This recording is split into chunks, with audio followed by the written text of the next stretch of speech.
consumed? I didn't tell him I was going to ask this, so he's totally on the spot here. Or your favorite, one of your favorites. Let me just pull it back for you a little bit. Well, it's surprisingly enough, I remember I'll try to keep this short. A home brewer was starting a brewery, I think, and he was writing a blog, to kind of get his business out there and let everybody know he was starting a business. But he was going around asking brewers their top 10 deserted island beers. So I wrote back to him and I said, and surprisingly enough, I'm not like a huge fruit beer fan. You'd be surprised, I guess, with all the window pane stuff. But anyways, Raspberry Tart from New Glarus is like my favorite beer of all time, and it just has so many things going on. New Glarus is out of Wisconsin, the only distributor in Wisconsin. So don't get your hopes up. They're going to get it anytime soon. But it sees a small amount of wood time, but that definitely stands out to me. So. What about you, Ian? Over the last few years, I've had so many amazing barrel-aged beers, and a lot from the guys right here next to me.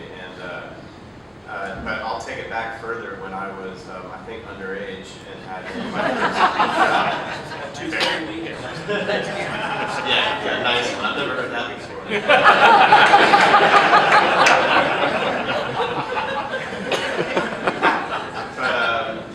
Before Pop the Cap and before all these North Carolina breweries, you could actually get at a world market in Charlotte, where my parents were living at the time, you could get Firestone Walker dudes. And I think it was just because it wasn't really controlled, and the beer buyer just kind of sort of, probably got it like mail order to him. But I forget exactly what the beer was. It was like I think it was like an English style pale ale, and it said that it was barrel aged, and it didn't have that heavy of a barrel character at all, but you could tell it was there. And the balance of this, sessionable beer with just this, mild complexity, and being, in the first year or so that I was into craft beer, just like blew me away. I'll never forget it. Chris? I just go back to Jelly Pumpkin. I love what they're doing out there. Band Beer might have been my first beer I had from them, and everything basically from there. Of course, there's Cantillon. Absolutely love what they're doing. But for stateside, I love Jelly Pumpkin. TL? I don't know, man. That's hard. You could just pick your own. Yeah, it's cool. Well, I'm a fan of Firestone Walker. I enjoy their stuff. There's so many of them out there. I don't know how to pick. At the risk of sounding like a homer, when we actually can lay our hands on Pappy barrels, sexual chocolate sitting in Pappy barrels, Just go, wow, wow. it's pretty good. Yes. But that being said, those Pappy barrels, they can take a lot of beers that, might not start out that great and turn them into Like sexual chocolate. Well,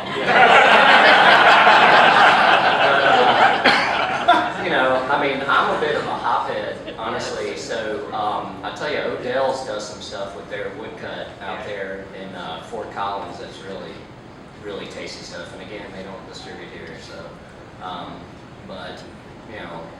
Like I said, for me to take down one, Impossible. I can't really. That's okay. There's so many good barrel-aged beers out there, like TL saying. I think it goes more to a memory for me. It's actually, I think, the first barrel-aged beer I had when I was first kind of getting into craft beer. I was living up in Delaware, and I was at Iron Hill Brewery in Delaware, in Newark, and they had a bourbon barrel-aged porter on nitro, and I think it was the first barrel-aged beer that I had, and that was one of those aha moments, and then I was like, beer can be this? What? It was incredible. And I don't know if it really was that great or not, but my palate memory sure says so. Other favorites of mine would definitely be Firestone Walker does amazing stuff. Just their double barrel ale, it's just an English bitter, basically. I think that's what it was. That was one. Great beer. But Parabola, that's an awesome one. And then Founders, I think they have it down for sure. Excellent.